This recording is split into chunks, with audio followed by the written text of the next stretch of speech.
Hi, Dr. Bobby. Hello, hi Kalpana. Again to the continuation to the Yes. topic we were discussing.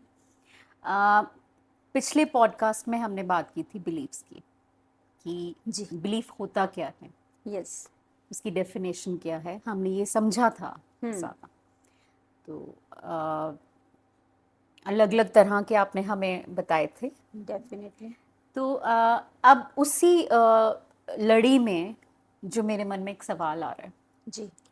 और ये मेरा personal अपना खुद का क्वेश्चन है कि किसी स्टेटमेंट को अगर मैं अपने लिए Hmm. बारी बारी अगर बोलूं Hmm. तो क्या वो मेरा बिलीफ बन सकता है, या तो क्या वो उसी तरीके से काम करेगा मेरे लिए जैसे आपने हमें पिछली बार बताया था कि वो आप एक्सेप्ट करते हैं, तो इमोशनली स्पिरिचुअली जब हम तो हमारी बॉडी पे जो भी है तो उसी तरीके से काम करेगा। Definitely.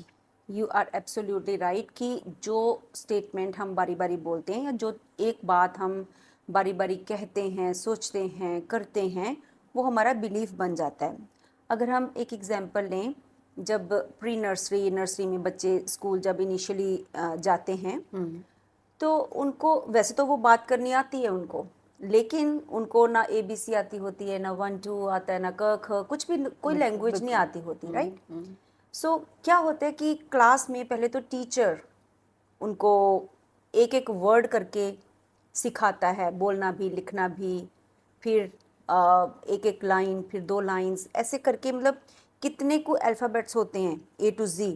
लेकिन उसको उसको सीखने के लिए पूरा 1 साल लगता है, 1 year. You getting my point. तो फिर क्या होता है कि जो टीचर है वो आगे आगे कई बार बोलते हैं, और पीछे से जो बच्चे हैं सारे उनको रिपीट करते हैं लाउडली. हाँ जी, बिल्कुल राइट. ऐसा ही होता है। फिर एक मॉनिटर बना दिया जाता है, फिर वो आगे आगे बोलता है और सारी क्लास पीछे पीछे बोलती है. तो उस चीज़ को रिपीट किया जाता है. ऐसे करके पूरी A to Z या 1 to 100 वट एवर काउंटिंग, या कोई भी लैंग्वेज ऐसे हम सीखते हैं. लेकिन उसके बाद हमें पहले इनिशियली क्या होता है, बच्चे को ये भी नहीं पता होता है कि A के बाद B आता है, B के बाद C आता है. वो इधर उधर काउंटिंग भी है ना, 2 के बाद 5 बोल देगा, लाइक दैट. सो ऐसे करके हम प्रैक्टिस करते हैं, फिर हमें लैंग्वेज आती है. उसके बाद हमें दोबारा सोचने की ज़रूरत नहीं होती कि A के बाद B आता है, B के बाद C आता है, देन वो हमारी हैबिट बन चुकी होती है, और वो हमारा बिलीफ भी बन चुका होता है कि ये लैंग्वेज है. So this is how, whenever we think again and again, whatever we speak again and again, whatever we do again and again, that becomes our habit and that becomes our belief also. Okay, means जितना हम repetition में जाते हैं, बार बार जब दोहराते हैं एक बात को, जी. तो दैट कैन और that becomes our belief. Belief. Okay, तो नेक्स्ट जहन में बात आती है जी. कि इनको रिकॉग्नाइज कैसे किया जाए Very nice. कि अच्छा बुरा, या जैसे जो भी आपने हमें बताया था पिछली बार कि अलग अलग टाइप के होते हैं, तो उनको कैसे समझा जाए कि ये क्या है. देखो, कोई भी बिलीफ है वो हमारे पे इम्पैक्ट डालता है, हमारी लाइफ पे या हमारी बॉडी पे या हमारी सराउंडिंग्स पे. तो जब हम कोई भी किसी भी चीज़ को एक्सेप्ट कर लेते हैं, माइंड बॉडी और सोल से, वो प्रोग्राम बन जाती है, प्रोग्रामिंग हो जाती है उसकी. Okay. हमारे जहन में, हमारे हमारे वजूद में उसकी अच्छा, प्रोग्रामिंग हो जाती है. अच्छा, right. Now whether it is beneficial for us or harmful for us. Okay, So जैसा बिलीफ होगा वैसा उसका इम्पैक्ट होगा, बेनिफिशियल है या हार्मफुल है. तो हमने देखना है कि हम जो जिस सिचुएशन में हैं वो हमारे लिए बेनिफिशियल है कि हार्मफुल है, उसके रिजल्ट्स, उसके आउटकम्स.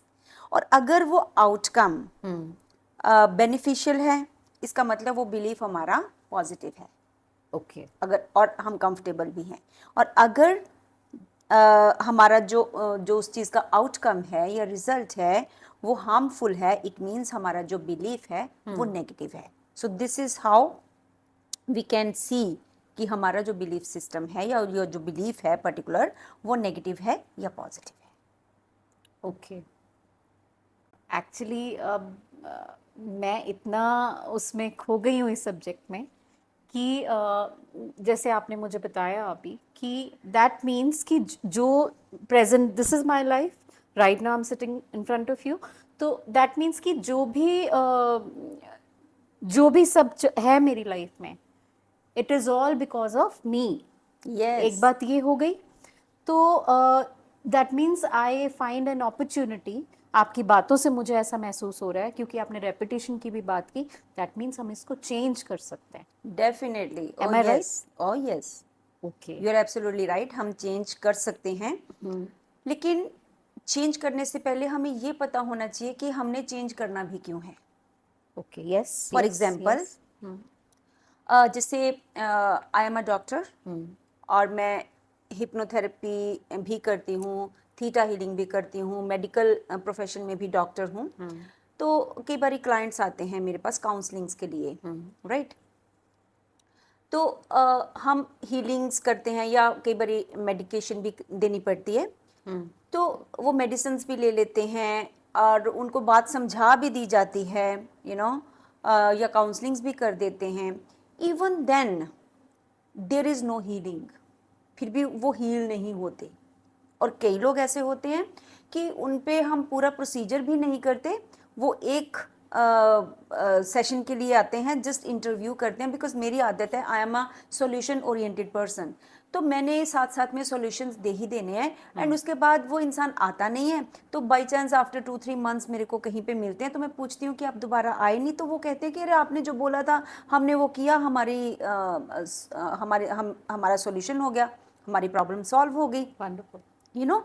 तो के जो जो हील नहीं होते in spite of giving medication and counsellings and everything, you know, उनको पूरी बात समझा दी जाती है, वो इंटेलेक्चुअल भी होते हैं, इंटेलिजेंट भी होते हैं, सब कुछ होता है, एजुकेटेड भी होते हैं। तो ये समझ में आता है कि अगर वो हील नहीं हो रहे ना, इट मीन्स कहीं ना कहीं उनका बिलीफ सिस्टम इतना स्ट्रांग है, उसकी वजह से वो हील नहीं हो रहे। फॉर एग्जाम्पल, एक डॉक्टर है, उसके पास कितने पेशेंट्स आते हैं, राइट। अब वो इतनी बड़ी बड़ी सर्जरीज भी कर देते हैं या इतनी बड़ी बड़ी बीमारियां भी ठीक कर देते हैं, लेकिन कई पेशेंट्स ऐसे होते हैं उनकी सिंपल हेडेक ही ठीक नहीं हो पाती उस डॉक्टर से, यू नो व्हाई। बिकॉज जो पेशेंट या जो क्लाइंट डॉक्टर के पास जा रहा है ना, वो अपने किसी पर्टिकुलर बिलीफ सिस्टम के साथ जा रहा है, यू नो।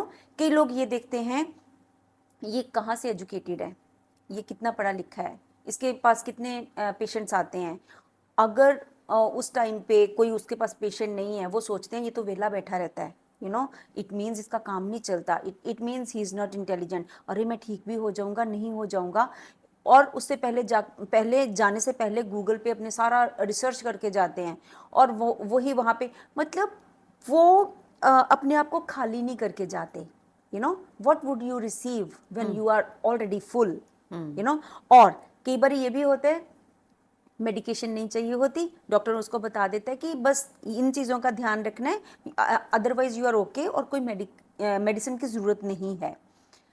वो ठीक नहीं होते, क्यों? बिकॉज वो पहले ही सोच के आए हैं कि मैं तो मेडिसिन से ही ठीक होऊंगा। So this is how beliefs, you know, they work. So if such kind of things are there, we need to understand. अब कई लोग सक्सेसफुल होते हैं, लेकिन उनको बिलीव ही नहीं होता दैट दे आर सक्सेसफुल, उनको लगता है हम तो अनसक्सेसफुल हैं। कई लोग रिच होते हैं, उनको वो पॉवर्टी में ही जीते हैं फिर भी, यू नो, वो अपने पैसे को यूज़ नहीं करते, उनको इतनी इनसिक्योरिटी होती है कहीं खो ना जाए, यू नो। सब कुछ होने के बावजूद उनको लगता ही नहीं कि वो रिच हैं, because of their own belief system. Actually मैं थोड़ी सी हैरान हूँ आपकी ये वाली बात सुन। जी अगर रिच हैं हाँ, तो हाउ कैन दे थिंक कि वो गरीब हैं? मतलब जैसे आपने दो बातें कही ना, कि वो सक्सेसफुल हैं लेकिन उनको इस बात का एहसास नहीं है, या क्या मतलब, आई डोंट अंडरस्टैंड। एहसास नहीं है उनमें, उनमें वो उस चीज़ की फीलिंग ही नहीं है। फॉर एग्जाम्पल, हम्म मेरे पास सब कुछ है, यू नो, इवन देन अगर मैं डिप्रेशन में रहूं, इवन देन मैं 24/7 सैडनेस में रहूं, you know, what would you से टू मी कि डॉक्टर बॉबी आप तो, आपकी हेल्थ भी ठीक है, आप यू आर अर्निंग गुड, आपके पास अपना सारा कुछ तो है, why are you sad, why are you upset, you know, it is just like that because शायद मेरे को वो वो रिकग्निशन नहीं है या एहसास भी नहीं है, रियलाइजेशन नहीं है दैट आई हैव एवरीथिंग। तो एहसास सब कुछ है मेरा, हो सकता है मेरा बिलीफ सिस्टम हो कि नहीं नहीं, there is something lacking, there is something lacking, whether I know it or not, I would be searching, you know, here and there कि what is there, you know, which is lacking in me. तो basically जो success है जिसकी आपने बात की, अब क्योंकि आपने इस तरफ हमारी बात निकली है, तो जैसे कई लोग होते हैं जो, जिनके पास, मैंने क्योंकि देखा भी है, उनके पास पैसा होता भी है, मनी होती भी है, लेकिन फिर भी वो ऐसा बात करते रहेंगे हम तो गरीब हैं। हाँ, आप ना चेक करना, कहीं ना कहीं उनका ये बिलीफ होगा कि जो पैसा है ना वो पेड़ों पे नहीं उगता, या कहीं ना कहीं उनका ये बिलीफ होगा कि जो रिच लोग होते हैं या जिनके पास पैसा है वो वो क्रूक हैं, यू नो, या उनका बिलीफ कहीं ना कहीं ये होगा कि पैसा तो हार्ड वर्क से ही आता है, जबकि हम ये बिलीव भी बना सकते हैं कि स्मार्ट वर्क से भी आता है, यू नो, फॉर एग्जाम्पल। सो आपका बिलीफ क्या है, आपको आपकी लाइफ उधर को ही, यू नो, घसीट के लेके जाएगी।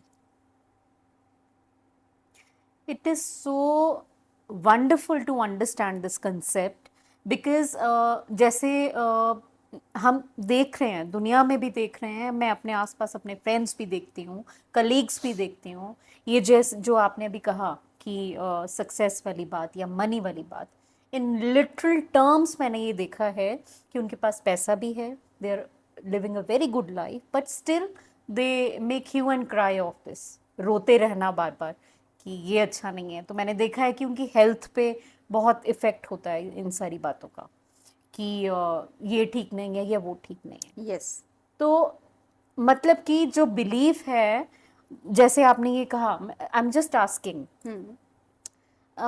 हमारी एक नोन में है कोई, हाँ, ठीक है, उनकी कुछ लॉटरी निकली किसी ओकेजन पे या कैसे भी, तो हमें लगा कि खुश होंगे, वाह, है ना, या, तो हमने कहा जी पार्टी, हाँ, यूजुअली हम ऐसे बात करते हैं ना, हाँ, तो उन्होंने कहा जी क्या पार्टी है ना, जैसे ही लॉटरी लगी हमारे घर में ये हो गया, समथिंग, कुछ चोरी या कुछ ऐसे हो गया था उनके घर। हाँ जी।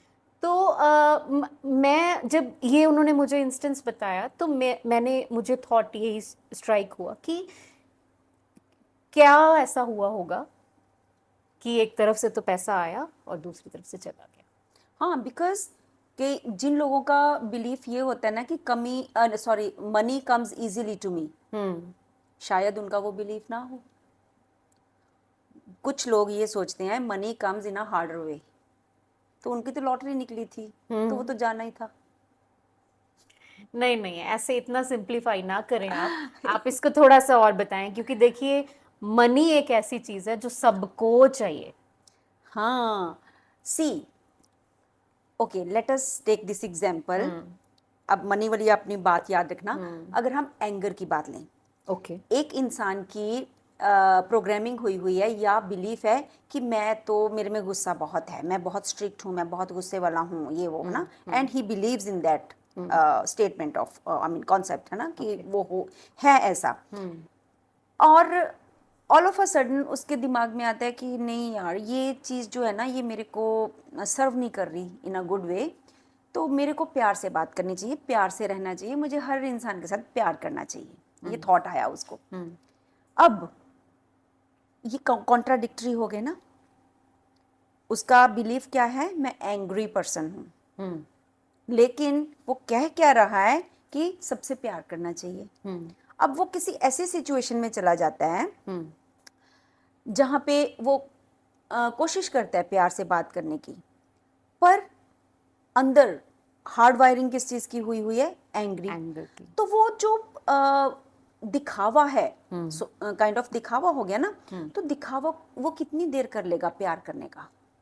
ज्यादा देर नहीं करता। ज्यादा देर नहीं कर पाएगा, थ्रू आउट नहीं कर पाएगा, पूरा दिन भी नहीं कर पाएगा, आई थिंक 1 घंटा भी नहीं कर पाएगा। यस। तो द थिंग इज, जो आपका ये था ना क्वेश्चन कि ऐसा इतना सिंपल नहीं हो सकता मनी को मनी को लेके। लेकर। पैसा सबको चाहिए, लेकिन लोग क्या करते हैं, अगर हम देखें जितने भी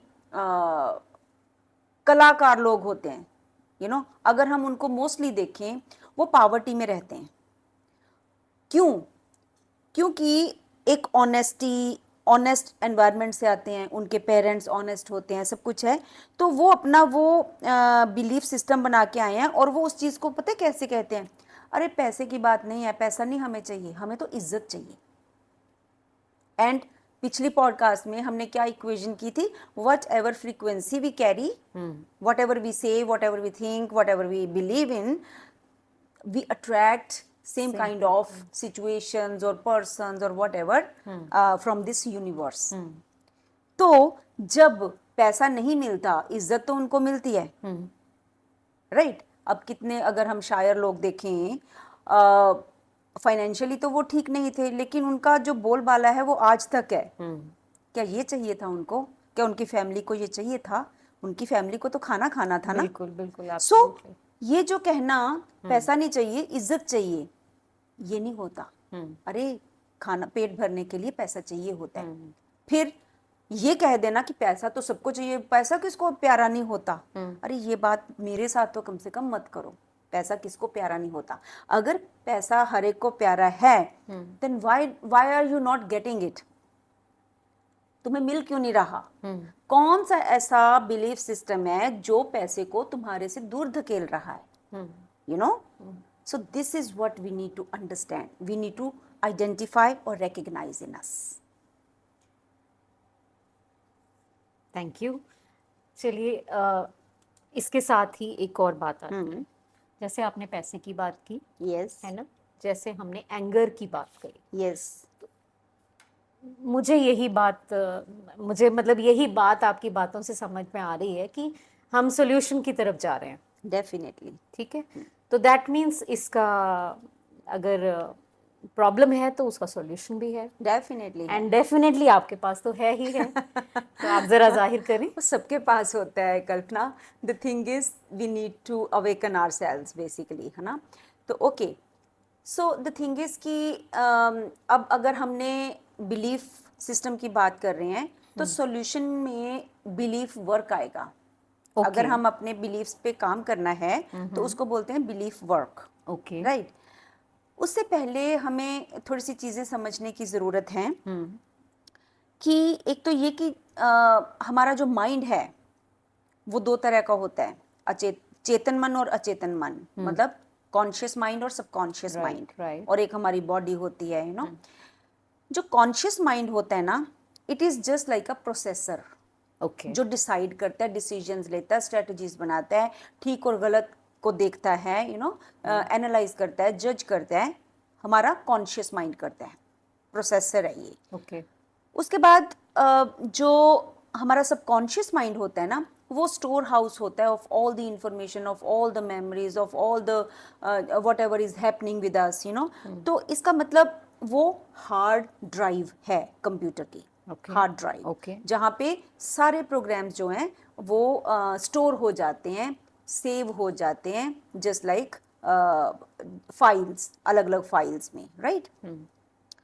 और उसके बाद जो हमारी बॉडी होती है ना, body is just like a hardware, right.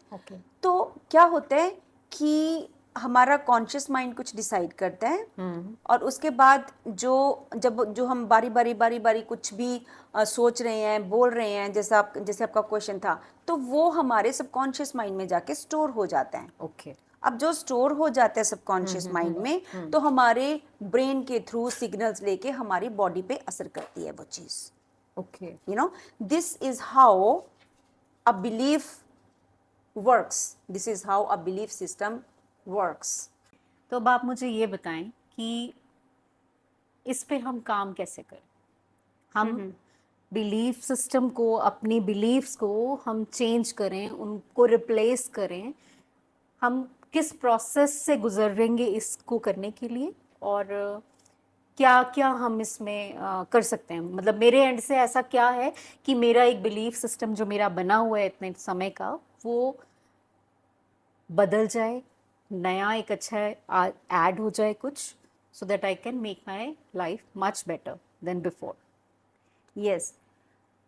Well इसके लिए ना ये चीज़ बहुत ज़रूरी है सबको समझने की, because some people they think कि आदतें चेंज नहीं होती, जो कोर हमारी वो आदतें होती हैं ना, वो जाती नहीं है। मीन्स ये बिलीफ ये भी बिलीफ है ना? चलिए, एग्जैक्टली मैं मतलब समझ रही हूँ, हम हाँ एक ही पेज पर हैं इसका मतलब। एग्जैक्टली ठीक है, थैंक तो यू। ये भी एक बिलीफ है जो ये सोचते हैं कि आदतें जाती नहीं हैं। पहली बात तो ये है कि ये जो बिलीव्स हैं they are very much, we can change them very much and we can replace them and we can, once we have recognised, देखो जिस वक्त रिकग्निशन हो जाती है ना, हीलिंग तो उसी टाइम से स्टार्ट हो जाती है। So first step to work on our belief system is acceptance. Okay, We have to accept कि हम बीमार हैं, तभी हम मेडिसिन लेंगे। We have to accept कि ओके ये जो चीज़ हमारे साथ हो रहा है, this is because of our this particular belief.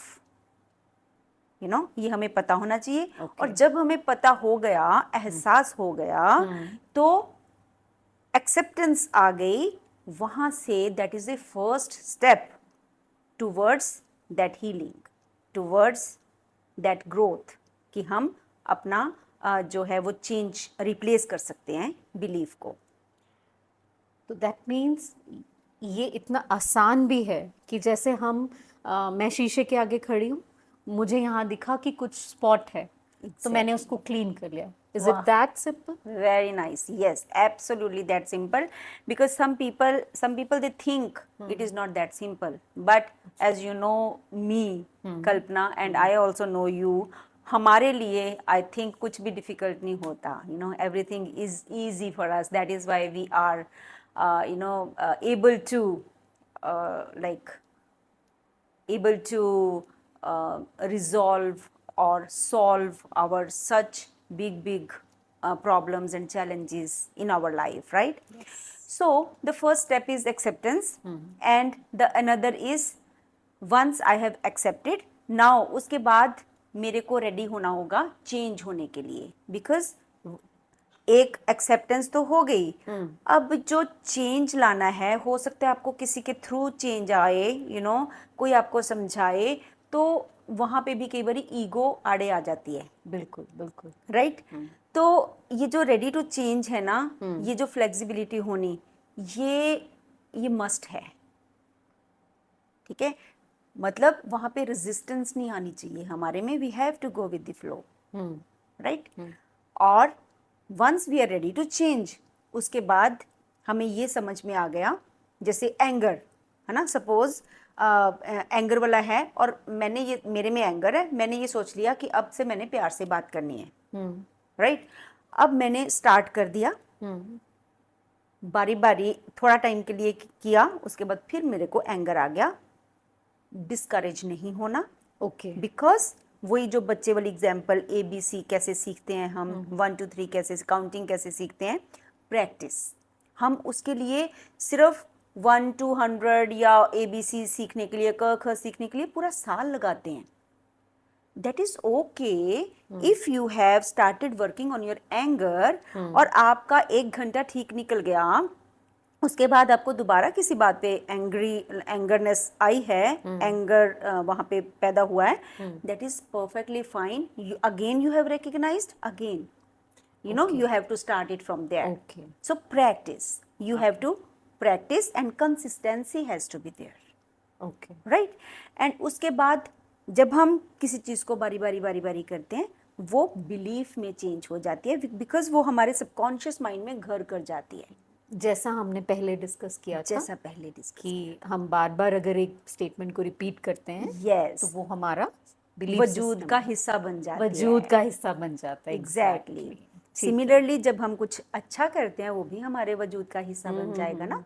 तो अगर कोई नेगेटिव ट्रेट हमारे में आया, वो भी पता नहीं कितना टाइम लिया, कितना अरसा लिया उसने, हम कितनी देर, कितने सालों साल वो चीज़ करते रहे। तो जब हमने रिप्लेस करना है उस चीज़ को भी तो टाइम देना हम। ओके और बार बार अगर फेल्यूर्स भी हमें सामना करना पड़ता है तो भी हमने कोशिश नहीं छोड़नी, राइट। उसके बाद नेक्स्ट इज, अगर हमने 1 घंटा ठीक तरह से निकाल लिया, बीच में हमें लगा यहाँ पे मैं गुस्सा हो सकती थी और यहाँ पे मैं नहीं हुई, we have to appreciate ourselves, okay we have to pat ourselves, okay you know, and we have to be grateful. ये सब चीज़ें ना, कुछ भी वन फेसेटेड नहीं होता, everything is multi faceted, you know. Effort किया, उसके बाद ग्रेटिट्यूड, उसके बाद सेल्फ लव, उसके बाद you know so many things, then you have to train your mind. I mean सब कुछ इकट्ठा ही हमारे पे हमें वर्क करना पड़ता है, राइट। एंड उसके बाद we have to appreciate ourselves, and we have to do practice, you know, on daily basis.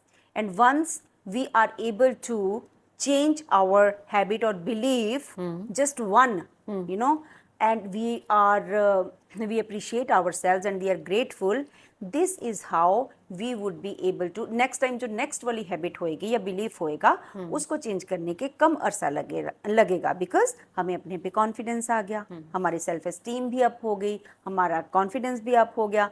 So this is how once we have started doing something, तो हमने flow में चलते जाना है by being fully conscious about our efforts, about our thoughts, about our speech and about our actions. मतलब मन, वचन और कर्म, you know, ये जो है ना synchronicity होनी चाहिए इन चीज़ों में, तो we would be able to successfully we would be able to do that, replace our beliefs, negative beliefs into positive beliefs.